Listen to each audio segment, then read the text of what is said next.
3.5 में देखो ऊपर क्या लिखा है, 3 निम्नलिखित रैखिक समीकरण युग्म में से किसका एक अद्वितीय हल है, किसका एक, किसका कोई हल नहीं है और किसका अपरिमित रूप से अनेक हल है। अद्वितीय हल की स्थिति में ब्रजगुणन विधि से बनाना है। किस स्थिति में? तो देखो अद्वितीय कब होता है, जब रेखाएं क्या होती है, प्रतिच्छेदी होती है। जब रेखाएं प्रतिच्छेद करती है, जब दो रेखा युग्म क्या करती है, प्रतिच्छेद करती है, तो समीकरण युग्म क्या होता है जी, समीकरण युग्म अद्वितीय होता है। तो देखो फिर बात करने लगा पीछे, ध्यान से मेरा बात सुनो तब समझ में आएगा। तो कह रहे कि अद्वितीय हल की स्थिति में, अद्वितीय हल की स्थिति में इसे वज्रगुणन विधि से क्या करना है, बनाना है। तो कब, जब रेखाएं, ये जो समीकरण 4 को दिया है, इस चारों समीकरण को जब हम चेक करेंगे, यदि ये अद्वितीय होगा, क्या होगा, अद्वितीय, तो इसे हमें वज्रगुणन विधि से क्या करना है, बनाना है। तो देखो सबसे पहला जो क्वेश्चन है इसमें, ये आपका प्रश्नावली कितना रहा, प्रश्नावली है 3.5। क्वेश्चन नंबर फर्स्ट है, फर्स्ट का फर्स्ट नंबर क्वेश्चन, 1 का 1 नंबर। इसका सॉल्यूशन हम देखेंगे। दिए गए समीकरण युग्म, दिए गए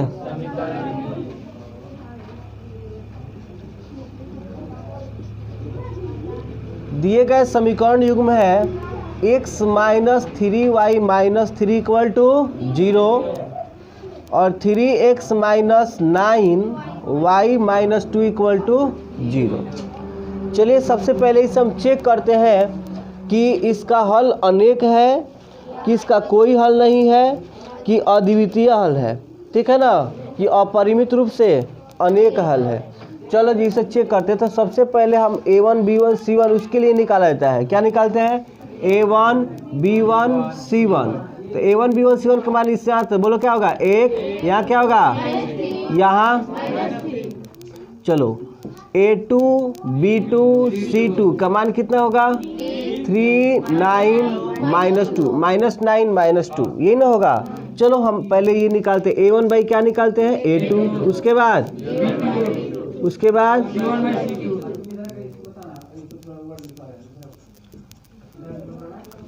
a1 बाई a2 यानी कि देखो 1/3 माइनस 3 और माइनस 3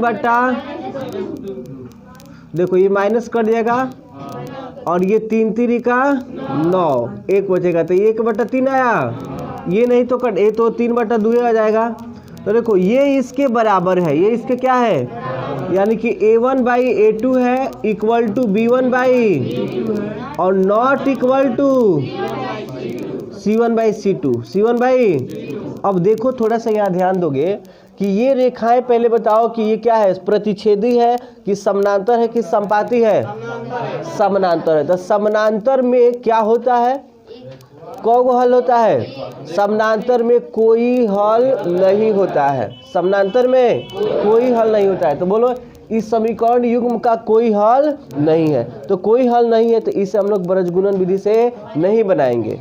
ये क्या कर रहे हैं, क्वेश्चन कर रहे हैं कि यदि इसको चेक करना है कि ये अद्वितीय है, कि अनेक हल है, कि कोई हल नहीं है। तो यदि इस तीनों में से यदि अद्वितीय हल होगा तबे ब्रजगुणन विधि से बनाना है और नहीं तो नहीं बनाना है। तो क्या ये अद्वितीय हल है, नहीं है, ये तो इसका तो कोई हल नहीं है। तो कोई हल नहीं है इसलिए हम लोग इसे ब्रजगुणन विधि से ज्ञात नहीं करेंगे, इसका x y का मान हम लोग नहीं निकालेंगे। इतना ही तक क्या कर देंगे, छोड़ देंगे। यदि आता, यदि जब आ जाएगा इस चारों में से a1 by a2 not equal to b1 by b2, तब रजगुणन विधि लगाकर हम इसे क्या करेंगे, बनाएंगे। समझ में आया कि नहीं आया, हाँ बोलो।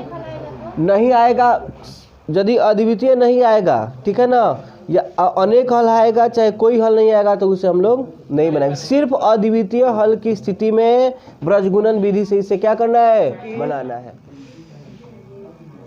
इसका कोई हल, चूंकि इसका कोई हल नहीं है, कोई हल नहीं है,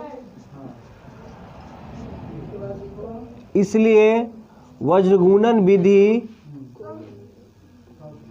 इसलिए गुणन विधि से हल नहीं होगा।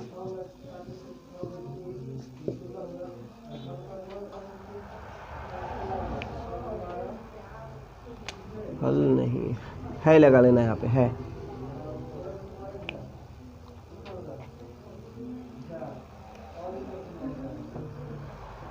समझ में आया? तो हम लोग तो कल 2 का 1 नंबर क्वेश्चन कर चुके थे।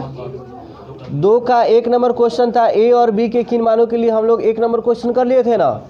तो 1 नंबर क्वेश्चन करने को यदि आप लोग नहीं देखे होंगे, जो कल नहीं आया होगा वो जाके वीडियो में देख भी सकता है, वो तो मिलेगा पीछे वाला वीडियो में आपको। उसके बाद करें इसका 2 का 2 नंबर क्वेश्चन हम लोग देख सकते हैं। देखो 2 का 2 एक्सरसाइज 3.5 का 2 का, देखो जी सेम जो क्वेश्चन है वही है। पहले ध्यान से सावधानी से क्वेश्चन पढ़ना है, क्वेश्चन को पढ़ के समझोगे उसके बाद बना पाओगे। देखो जज कह रहे हैं कि के किस मान के लिए, के यानी हमें के का मान निकालना है। के किस मान के लिए निम्न रैखिक समीकरणों के युग्म का कोई हल नहीं है। देख लो जी, ये बोल रहा है कि इसका कोई हल नहीं है, कोई हल नहीं है। अभी लिखे थे जी कोई हल नहीं है, इसका मतलब कि ये रेखाएं बताओ संपाती होगी कि प्रतिच्छेद होगी कि समानांतर होगी? समानांतर होगी। सबको याद होना चाहिए, जब रेखाएं समानांतर होती है तो उसका कोई हल नहीं होता है। जब रेखाएं प्रतिच्छेदी होती है तो उसका हल अद्वितीय होता है, और जब रेखाएं संपाती होती है तो उसका अनेक हल होता है। तो देखो दिए गए समीकरण युग्म, पहले क्वेश्चन लिख लेता हूँ। समीकरण युग्म सबसे पहला समीकरण है जी 3x + y = 1। उसके बाद है 2k - 1 × x + k - 1 × y = 2k + 1। यही ना है समीकरण। तो चलिए सबसे पहले हम इसे किस रूप में बनाएंगे? a1x + b1y + c1 = 0। तो ये जिधर जो भी है RHS में उसको इधर लेके जाएंगे ना। तो यहाँ देखो 3x + y, ये प्लस इधर जाएगा तो -1 = ये, इसको क्या मानेंगे? फर्स्ट। फिर ठीक उसी प्रकार इसको भी थोड़ा इधर लेके चले जाएंगे तो 2k - 1 × x + k - 1 × y, ये प्लस इधर जाएगा तो ये प्लस में है, इधर माइनस में, = 0। इसको इक्वेशन सेकेंड। 2 समीकरण है। समीकरण 1 से हम लोग मान निकालेंगे और समीकरण 2 से, ठीक है ना। लिख भी सकते हो समीकरण यहाँ से 1 तथा कौन से 2 से, तो 1 तथा 2 से। तो देखो 1 से a1 b1 c1 का मान और इससे a2 b2 c2 का मान। तो चलो a1 पहले इसे हम चेक करेंगे कि ये कह रहा है कि समीकरण युग्म का कोई हल, तो कोई हल नहीं है तो ये रेखाएं क्या होगी? समानांतर होगी, ठीक है जी। तो यहाँ पहले हम a1 b1 c1 निकालते हैं। a1 b1 c1, तो देखो a1 b1 c1 कितना आएगा? 3 और बोलो 1 और -1। सब मान निकालने सबको आ रहे हैं ना। a2 b2 c2 समीकरण 2 से 2 आ गया तो समीकरण 2 से तो कितना होगा? 2k - 1 पूरा x का वेरिएबल्स, ये जो b2 का मान होगा y का वेरिएबल्स, और जो बच जाएगा वो c2 का मान हो जाएगा। b2 का मान क्या होगा? k - 1 और c2 का मान -1, यही ना। अब चलिए प्रश्न से चलते हैं हम लोग। प्रश्न में कह रहा है कि चूंकि जो कह रहा है कि रैखिक समीकरणों के युग्म का कोई हल नहीं है, चूंकि रैखिक समीकरण युग्म का कोई हल नहीं है, तो कोई हल जब नहीं है इसलिए रेखाएं युग्म क्या होगा जी? रेखाएं युग्म समानांतर होगा। क्या होगा? समानांतर होगा ना। तो समांतर होगा तो समानांतर किस स्थिति में होता है? तो a1/i = are not equal to C1/C2। चलिए अब इसमें हम लोग मान भरेंगे, ठीक ना। A1/A2 तो 3 इतना होगा ना, 3/2k-1, बोलो कोई दिक्कत नहीं, इक्वल टू B1/B2 है तो 1/k-1, और इसमें से हमें किसका मान निकालने हैं, k का मान किसका निकालना है, k का मान निकालना है, क्वेश्चन में ही बोल रहा था। अब C1/C2 तो माइनस, ये नॉट इक्वल टू है ना, -1/, अब देखो ये बोल रहा है कि ये बराबर है ही नहीं, तो इसको लेने की कोई ज़रूरत नहीं है, इसको हम यहीं से छोड़ देंगे, ठीक है। क्यों छोड़ेंगे, क्योंकि ये नॉट इक्वल टू है। अरे बराबर रहेगा तब नहीं से हम लोग बनाएंगे, लेकिन वो तो बराबर है ही नहीं, और जो चीज़ बराबर नहीं रहेगा उसको हम लोग क्या करते हैं, छोड़ देते हैं, उसको बना ही नहीं पाएंगे, उसमें क्रॉस गुना भी नहीं कर पाएंगे। बराबर तो ये है, तो इसी को लेकर हम लोग नीचे आएंगे, ठीक है ना।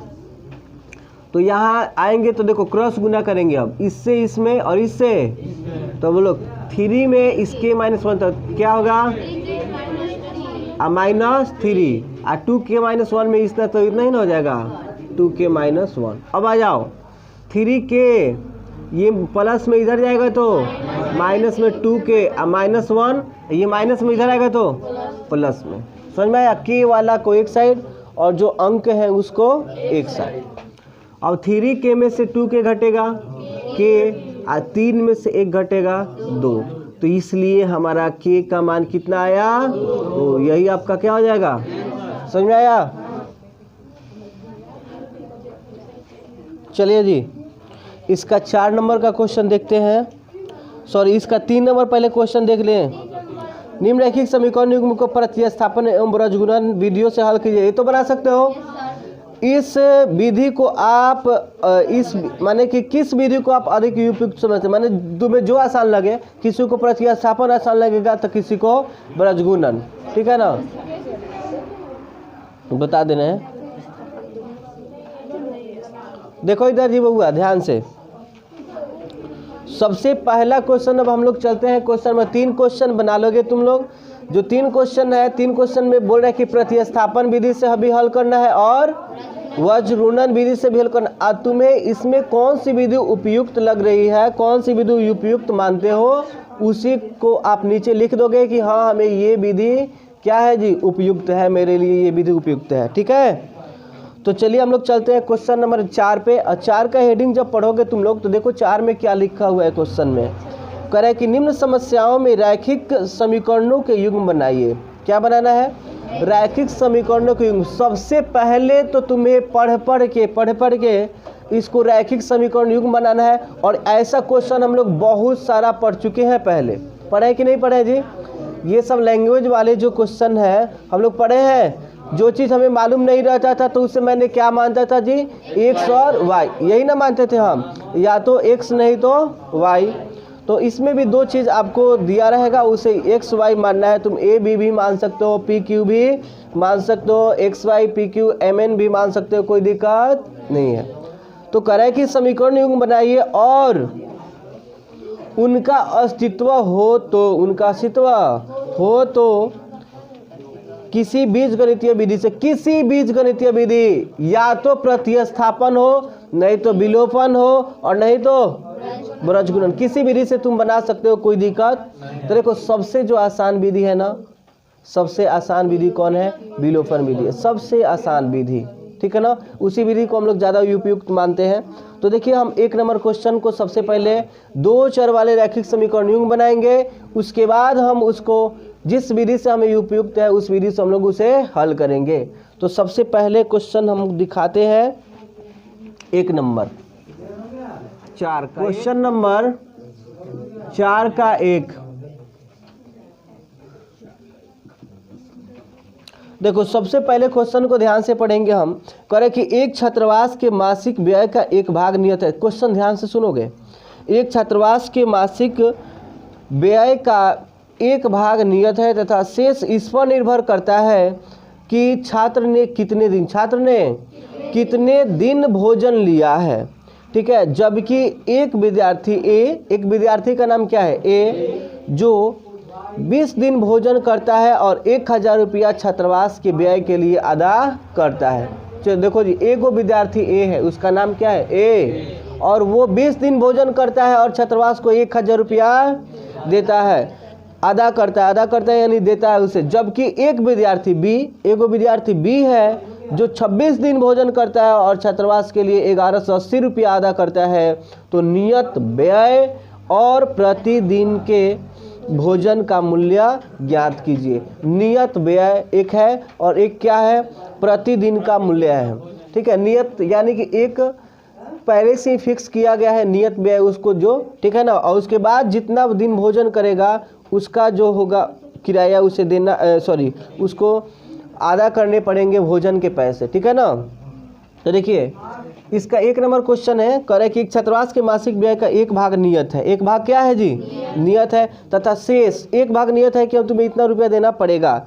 ठीक है ना। शेष इस पर निर्भर करता है कि छात्र ने कितने दिन भोजन लिया है और प्रतिदिन का भोजन का जोड़कर पैसा उतना देना पड़ेगा आपको। तो एक विद्यार्थी ए है, ठीक है ना जी। तो मान लेंगे इसमें, ठीक है, माना कि नियत व्यय, क्या मानेंगे जी, माना कि नियत व्यय इक्वल टू क रुपया, x रुपया। ठीक है, और उसके बाद कह रहे हैं कि प्रतिदिन के भोजन का मूल्य, प्रतिदिन के भोजन का मूल्य। तो भोजन का मूल्य बबुआ कितना है, y रुपया मान लेते हैं। चलिए मान लिए। देखो बहुत बढ़िया क्वेश्चन, बहुत आसान क्वेश्चन है।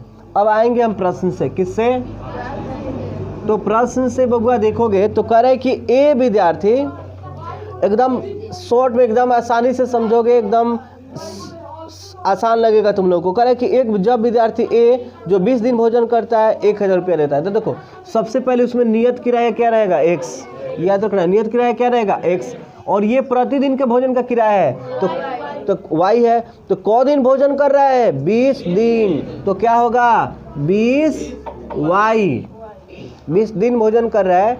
ठीक है ना, 20 दिन, तो मूल्य में दिन से गुना करेंगे ना, एक दिन के मूल्य में, प्रतिदिन के मूल्य में, और उसके पूरे दिन से मूल्य करें तो वो कुल उसका क्या निकलेगा, मूल्य। तो नियत मूल्य और कुल 20 दिन का मूल्य जोड़ेंगे, जोड़कर क रुपया देता है, 1000 रुपया। देख लो कितना बढ़िया क्वेश्चन, इक्वेशन क्या हो गया, फर्स्ट। समझ में आया। और एक फिर कह रहा है कि 26 दिन बी भोजन करता है, ये किसके लिए है, ये ए के लिए है। किसके लिए, ए के लिए। अब किसके लिए जी, बी के लिए इक्वेशन क्या बनाएंगे, 2 चरण है। तो देखो x प्लस क दिन भोजन करता है, तो बोलो क्या होगा, इक्वल टू 1180, इसको इक्वेशन। अब देखो इसे हम लोग कौन विधि से बनाएंगे, विलोपन विधि। कौन विधि, देखो क्योंकि x सेम है, सेम करने की कोई ज़रूरत नहीं है, इसमें ऑलरेडी सेम है, सेम है ना, तो सेम है तो आसानी से इसे समीकरण, सेम है, चिन्ह भी सेम है, इसका सेम चिन्ह है तो जोड़ेंगे घटाएंगे, तो समीकरण 1 -2, बहुत ईजी। 1 को लिखो ऊपर, x plus 20y equal to, और देखो x प्लस इक्वल टू 1100। अब देखो चिन्ह बदलेगा, ये क्या हो गया, 20y में से 26y माइनस 6y, और 1000 में से 1180 घटेगा तो -100, तो y इक्वल टू -180 बटा में माइनस माइनस प्लस हो जाएगा, और 6 3 18, यानी कितना होगा 30, कितना होगा 30, y का मान 30 आ गया। अब हम y का मान समीकरण कौन में, y का मान समीकरण 1 में रखने पर, रखो जी, x प्लस 20 y की जगह पे